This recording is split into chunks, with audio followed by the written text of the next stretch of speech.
happy frozen evaporator.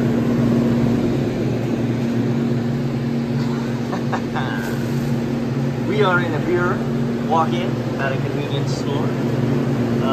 This unit, I replaced the compressor upstairs. And so, I don't know, a couple months ago, yeah, May, maybe 2 months ago. So naturally the owner sends me a picture and he's like, yo, this is the one we changed the compressor, but it also drives this one. And we got no trouble here. So, what does that tell us?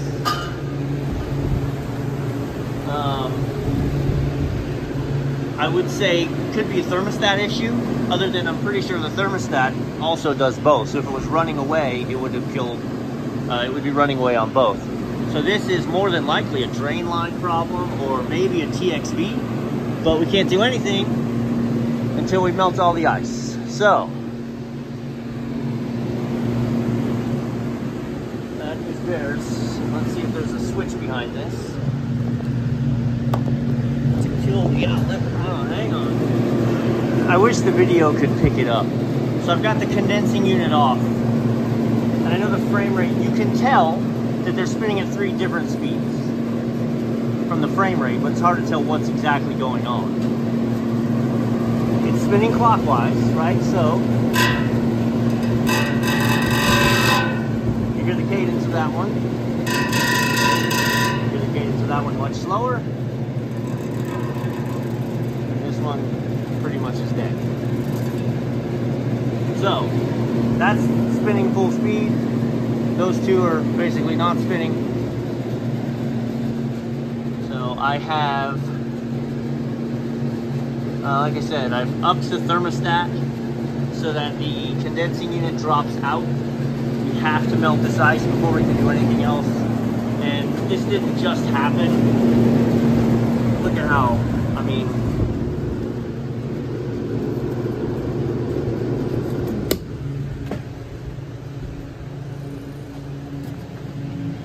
the whole thing is, what I may do, again, just because relationally with this customer, it's probably in both of our best interests, and this box isn't gonna die for a few hours of this one being off, is put the covers back on instead of bringing the water hose in, trying to do this that way. I think I'm gonna put the covers back on, and I'm gonna turn the fans on, and I'm gonna go grab, I think I have both of these fans, but I'm gonna make sure. So I'm gonna make sure I have both of these fans, but I'm gonna leave. I'm not gonna stay here for 2 hours and defrost this thing on their clock when at the end of the day, the temperature in this box is gonna be the same, whether I leave and come back in 3 hours or whether I stay here for 3 hours. So I can get something else done. They cannot pay me to stand here and watch ice melt or help ice melt. And we'll pick this up here in just a little. We're back. It's been 2 hours. You can see we've dropped sheets of ice. Right?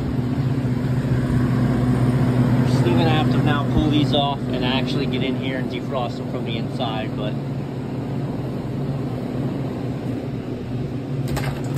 everything started anyway. Okay, so this is actually a pretty nice little rig. So it's got connectors, blade terminal ends, and sides. So the new fans will put on those connectors and we'll be good. It's 115 volt fans, but not 240. No, we've gotten some headway started. I'm gonna go ahead and get the water in here. We'll start working this with the sprayer. This stuff takes so long. We've still got ice all over the bottom. We're starting to break through. And I'm getting this side taken care of. It is a process. My old eyes are not gonna work for this. So let's use this. 115 volts.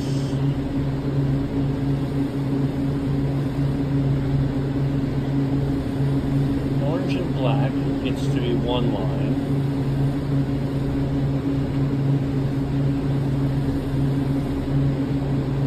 say white? Hang on. Put this way. It's got a weird angle. I should have done it before. All right, here we go. All right. Orange and black are getting put together as one line. Red and yellow is getting insulated. White is the neutral. So orange and black is hot, white's the neutral. And then the yellow and orange is how you control your clockwise or counterclockwise. So, let's cap red and yellow. You wouldn't believe that's 20 pounds of ice fell off that thing. Alright, we're good and clear. We'll fire this up.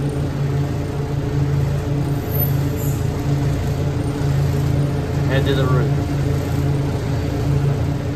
Okay, I'm starting up here. I've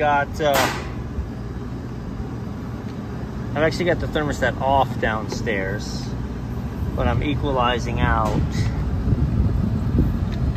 Let's see if this is bubbles from leaking or bubbles from spraying.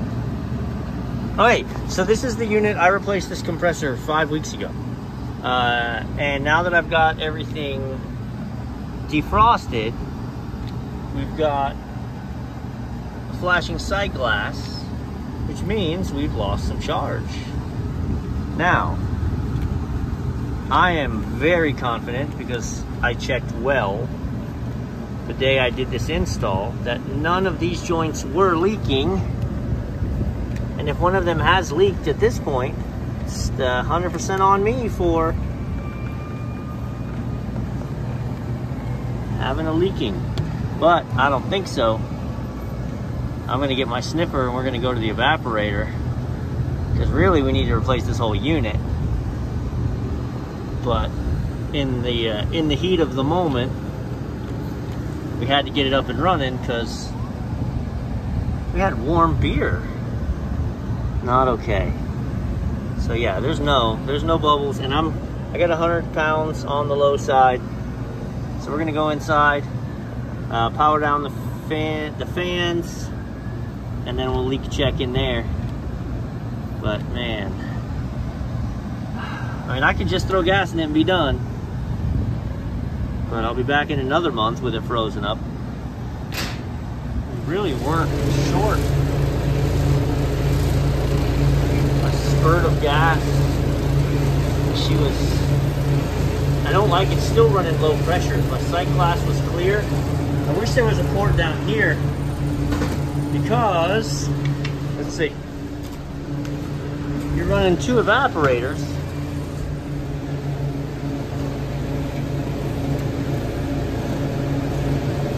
But they're running together. So it's like there's no way of isolating one problem from the other. So this unit's getting a nice hard frost on its coils. This unit is not. All right, so we're above the action here. We've got, this is, all right, I'm facing the evaporator right now. So this is the evaporator that has a nice frost line. Okay, and it just literally runs to a T, right? So they've got a single solenoid that splits.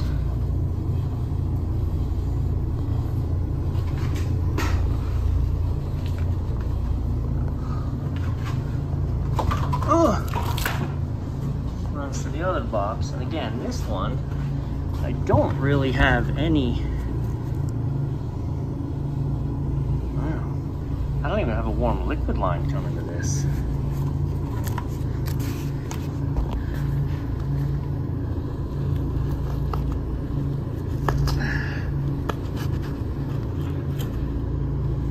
Yeah, so I have no cool suction line at all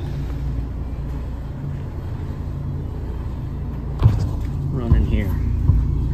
How is that possible? I got a nice cold suction line here, and by the time I get there, there's nothing. Come on. I mean, frigid.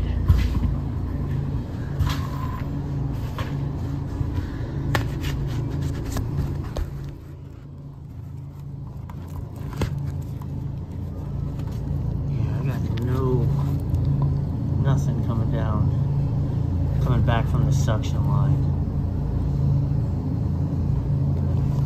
Okay, so this coming from this suction line, there's just nothing, right? And it sucks because I can only deal in total pressure. I can't isolate the two without putting some sort of isolation valve down here. So I'm gonna check, gosh, I gotta go from superheat. So I'm gonna hook up down there in the evaporator, this one that's not frosting, and see if we can't open the TXV and get it to respond.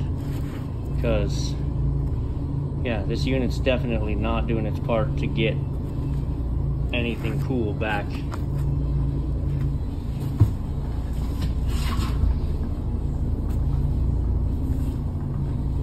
Alright, since we can't isolate, we've got to look at both of these units as one system.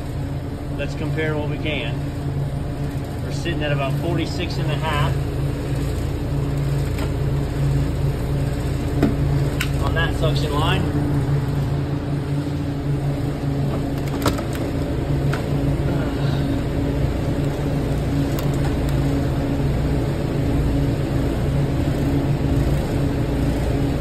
And we're north of 56 on this one.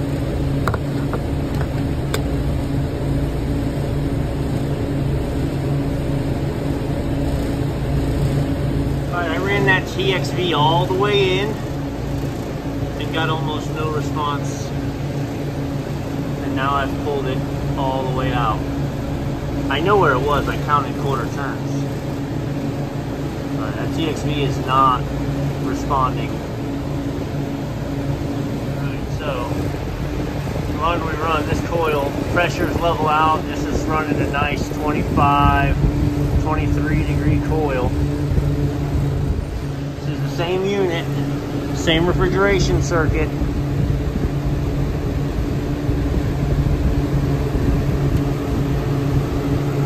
So I got a bad TXV on this unit. Fortunately, it's a flare TXV, so that makes it nice.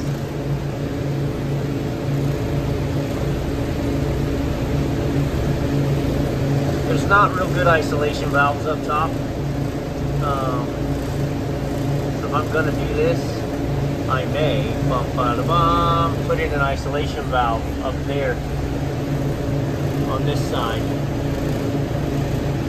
If I'm going to end up drawing the charge anyway, I'm going to put in isolation valves so I can isolate one circuit from the other for testing purposes.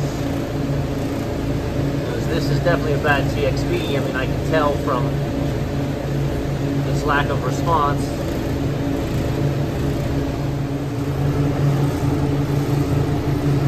Gentlemen, crisis averted. We once again have 32 degree beer.